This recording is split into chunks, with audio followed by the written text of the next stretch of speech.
ॐ अज्ञानतिमिरन्धस्य ज्ञानाञ्जनशलाखया चक्षुरुन्मीलितं येन तस्मै श्रीगुरुवे नमः।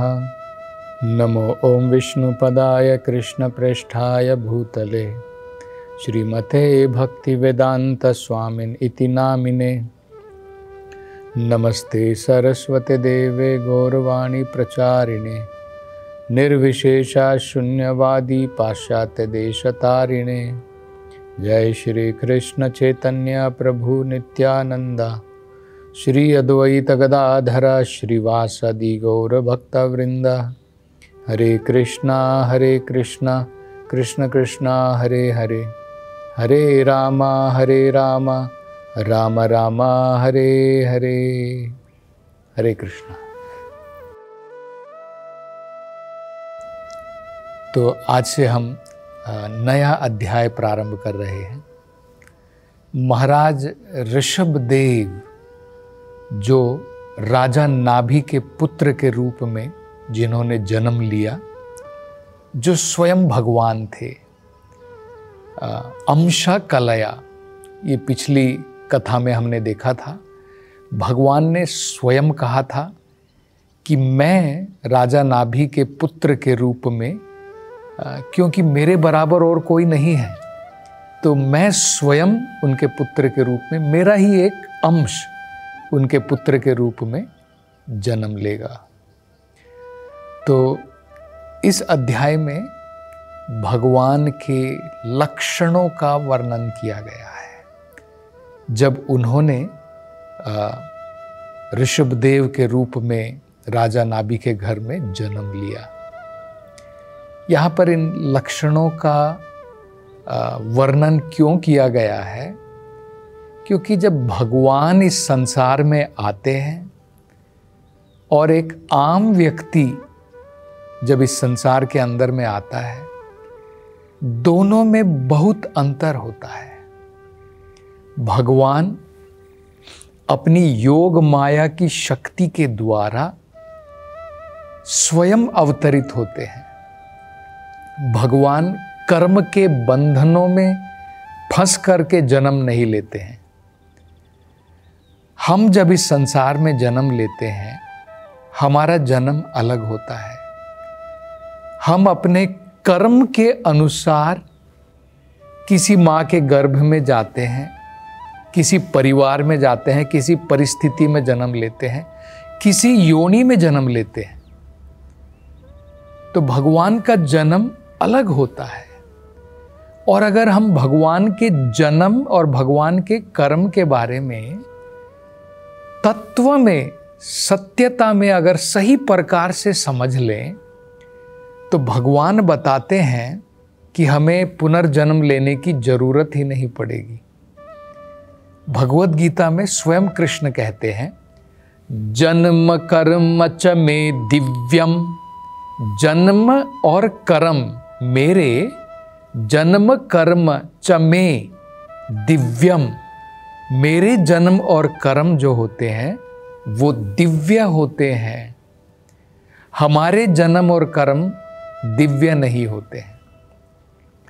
एवं यो वेत्ति तत्वतः, अगर कोई भी व्यक्ति भगवान के जन्म के बारे में, भगवान के जो कर्म भगवान संसार में आकर के करते हैं, जिसे लीला कहते हैं, उनको अगर कोई सही प्रकार से समझ लेता है, त्यक्त्वा देहम, इस शरीर को छोड़ने के उपरांत पुनर्जन्म न इति, उसे दोबारा संसार में आने की जरूरत नहीं पड़ेगी।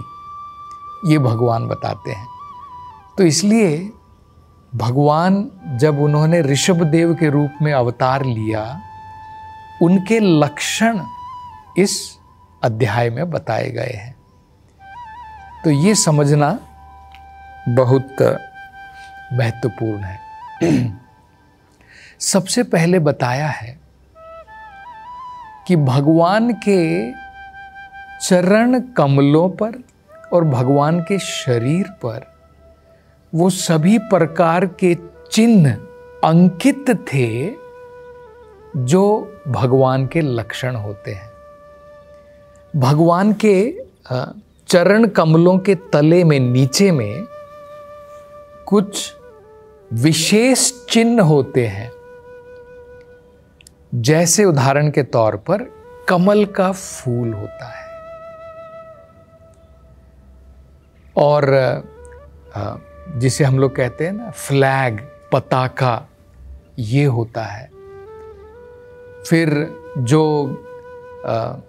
इंद्रदेव का जिसे थंडर बोल्ट कहते हैं, वो चिन्ह भी भगवान के चरण कमलों पर रहता है। तो इस प्रकार से विशेष चिन्ह भगवान के तलवे पर होते हैं। किसी आम बालक के तलवे पर पांव के नीचे इस प्रकार के चिन्ह निशान नहीं होते। तो ये बताया गया है। मतलब क्या है, आजकल हम लोग देखते हैं कि बहुत सारे लोग अपने आप को अवतार कह देते हैं। तो हमें शास्त्रों के द्वारा परखना चाहिए कि जो व्यक्ति अपने आप को अवतार कह रहा है, क्या उसमें वो भगवान के लक्षण हैं जो वेदों के अंदर में दिए हैं। जैसे यहाँ पर जब भगवान ने स्वयं जन्म लिया ऋषभदेव के रूप में, उनके चरण कमलों के नीचे ये विशेष चिन्ह, इसके निशान थे। और क्या है, भगवान, उनका नाम ही भगवान इसलिए है क्योंकि उनके अंदर में सभी प्रकार के ऐश्वर्य होते हैं। ये भी वेदों के अंदर में भगवान की परिभाषा दी गई है कि भगवान में 6 प्रकार के ऐश्वर्य, षड ऐश्वर्य पूर्णम, 6 प्रकार के ऐश्वर्य पूर्ण होते हैं भगवान में। हमारे में भी होते हैं, थोड़े थोड़े होते हैं। तो इस परिभाषा में क्या बताया गया है, उसमें कहा है कि भगवान में पूर्ण रूप से, एक तो जिसे हम कहते हैं धन, दौलत, संपत्ति, ऐश्वर्य, ये पूर्ण रूप से रहता है। इस भौतिक संसार में हम देखते हैं कोई व्यक्ति बहुत धनवान होता है, लेकिन क्या कोई व्यक्ति कह सकता है कि सारी दुनिया का, सारे ब्रह्मांड का, सारी सृष्टि का धन मेरा है? कोई नहीं कह सकता है। कोई व्यक्ति वर्ल्ड का सबसे अमीर आदमी हो सकता है, कुछ सालों के बाद में कोई दूसरा व्यक्ति सबसे अमीर आदमी होता है, धनवान होता है, लेकिन कोई भी नहीं कह सकता है कि सारा धन मेरा है। लेकिन वेदों के अंदर में बताया, ईशावास्यम इदम सर्वम यत् किंच जगत्याम जगत, जगत में जो भी हम लोग देख रहे हैं ये सब भगवान का ही है। ईशावास्यम इदम सर्वम, सर्वम सब कुछ जो हम जगत में देख रहे हैं सब कुछ भगवान का है। तो भगवान से बढ़कर के धनवान और ऐश्वर्य किसी के पास में भी नहीं हो सकता है। उदाहरण के तौर पर जब भगवान उन्होंने अपने आदि रूप में, भगवान भौतिक संसार में आए कृष्ण के रूप में, भगवान की द्वारका की लीला में आप देख सकते हैं भगवान की कितनी रानियां थी। 16,000 के ऊपर भगवान की रानियां थी। इन सभी रानियों के लिए भगवान कृष्ण ने द्वारका में सभी रानियों के लिए एक एक महल बनाया था। और भगवान का ऐश्वर्य देखिए, भगवान सभी रानियों के साथ में एक समय में हर एक महल में रहते थे। अगर एक व्यक्ति की 2 पत्नी भी हैं और 2 अलग अलग घर में भी रहती हैं, तो एक साथ में वो पति अपनी एक पत्नी के साथ में रह सकता है, दूसरी पत्नी को वेट करना पड़ेगा, प्रतीक्षा करनी पड़ेगी।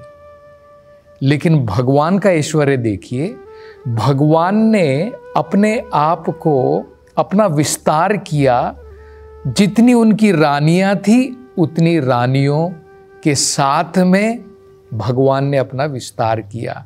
हर एक महल में भगवान अपनी रानियों के साथ में अलग अलग लीलाओं में, ऐसा नहीं कि सभी के साथ में एक प्रकार की लीला। एक जगह पर भगवान कृष्ण जो है, मान लीजिए वहाँ पर अपनी रानी के साथ में बैठे हैं, दूसरे महल में भगवान जो है कुछ विराम कर रहे हैं। तो इस प्रकार से सभी जगहों पर अलग अलग लीला। तो ये भगवान का एक ऐश्वर्य है। वेदों में कहा है षण्णम भग इतिंगणा, ऐश्वरस्य समग्रस्य, सबसे पहला होगा ऐश्वरस्य, वीर्यस्य, दूसरा जो लक्षण भगवान का, गुण भगवान का बताया जाता है, ऐश्वर्य जो भगवान का बताया जाता है, वो है पूर्ण प्रकार की वीरता। अब इस भौतिक संसार में हम लोग देखते हैं कि लोग वीर होते हैं, शौर्य होता है, ताकतवर होते हैं, लेकिन कितने दिन तक रहते हैं और कितनी वीरता होती है। अब हम लोग कई बार जाकर के जिम में जाते हैं, कुछ कसरत करते हैं, अभ्यास करते हैं, बाद में हमारी कुछ मसल्स बनती है, हमारे में थोड़ी ताकत आती है। लेकिन अगर आप देखेंगे भगवान कृष्ण की लीलाओं में, जब भगवान माता यशोदा की गोद में है, भगवान ने इतनी बड़ी राक्षसी पूतना का वध कर दिया। जब भगवान केवल कुछ वर्ष के मात्र थे, अपनी छोटी उंगली के ऊपर भगवान ने गोवर्धन पर्वत उठा लिया। तो भगवान से ज्यादा वीरता, वीर्यस्य जिसे कहते हैं, वो किसके पास हो सकता है। तो ये दूसरा गुण होता है, ये दूसरा लक्षण है भगवान का। अगर कोई भी व्यक्ति कहता है मैं भगवान का अवतार हूं, तो ये 6 लक्षण देखने चाहिए। क्या इसके पास में भगवान कृष्ण ने जो ऐश्वर्य दिखाया, क्या ऐसा ऐश्वर्य है इसके पास में? क्या उसके पास में उस प्रकार की वीरता है कि भगवान जब माँ यशोदा की गोद में है, तब भी भगवान ने इतने सारे असुरों का वध किया वृंदावन में। अगर आप जाएंगे, तृणाव्रता से लेकर के केशी असुर से लेकर के इतने सारे भगवान ने जो है असुरों का वध किया वृंदावन धाम में। तो ये भगवान का एक लक्षण होता है।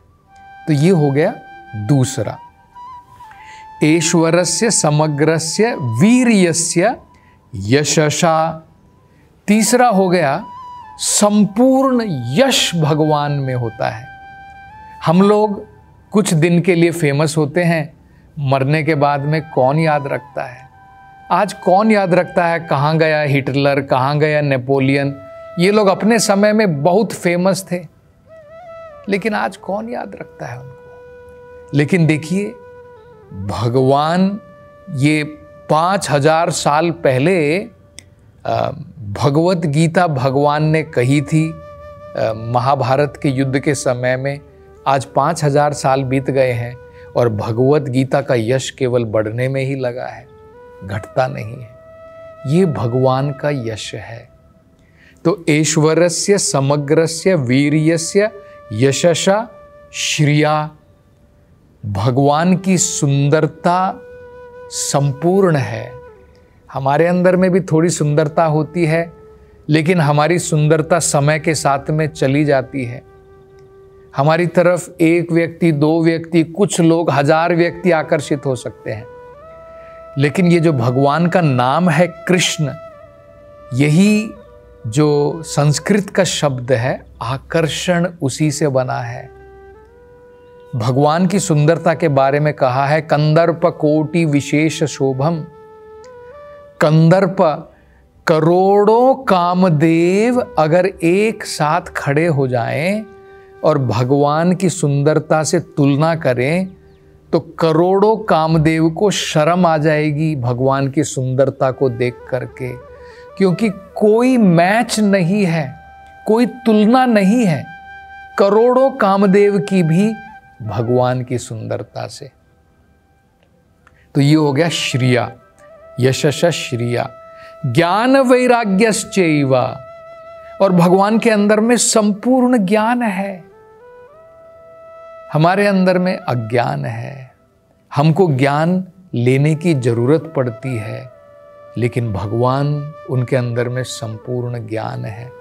भगवत गीता आप देख सकते हैं, वेद आप देख सकते हैं। ये ज्ञान कहाँ से आया? ये ज्ञान भगवान के द्वारा ही दिया गया है।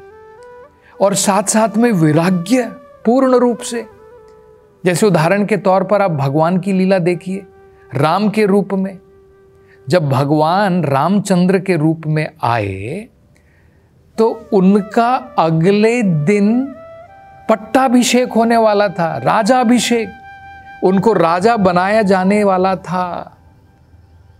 लेकिन एक रात पहले उनके पिता महाराज दशरथ ने उनकी माता केकई के कहे अनुसार अपने पुत्र से कह दिया, बेटा तुम्हें तो वनवास लेना होगा, 14 वर्ष के लिए वन में जाना होगा। और भगवान राम देखिए, उन्होंने नहीं कहा कि महाराज दशरथ आप ये क्या कह रहे हैं, सारी जनता प्रतीक्षा कर रही है मेरा राजा बनने का, और आप मुझे कह रहे हैं कि रात को ही आप कह रहे हैं कि तुम वनवास चले जाओ। भगवान राम ने कुछ ऐसा कहा, तुरंत उन्होंने अपने पिता की आज्ञा का पालन किया। इसे कहते हैं वैराग्य। हम लोगों के पास में कुछ धन होता है, हम बहुत आसक्त होते हैं, लेकिन भगवान इन सब से निरासक्त है। तो ये भी भगवान का लक्षण है। आगे उसमें कहा है कि भगवान जब ऋषभदेव के रूप में आए, पूर्ण रूप से उनकी सारी इंद्रियां समा थी, कंट्रोल में, क्योंकि भगवान जितेंद्रिया है। हम लोग अपनी इंद्रियों के गुलाम हैं, और भगवान सभी के लिए, ऋषभदेव जो है सबके लिए बराबर थे। तो इनके ये सारे गुण देख करके ब्राह्मण गण, देवता गण और उनकी प्रजा सब चाहती थी कि जल्द से जल्द ऋषभदेव को राजा बनाया जाए। तो इस विषय में और हम वर्णन अगली कथाओं में करेंगे। हरे कृष्ण।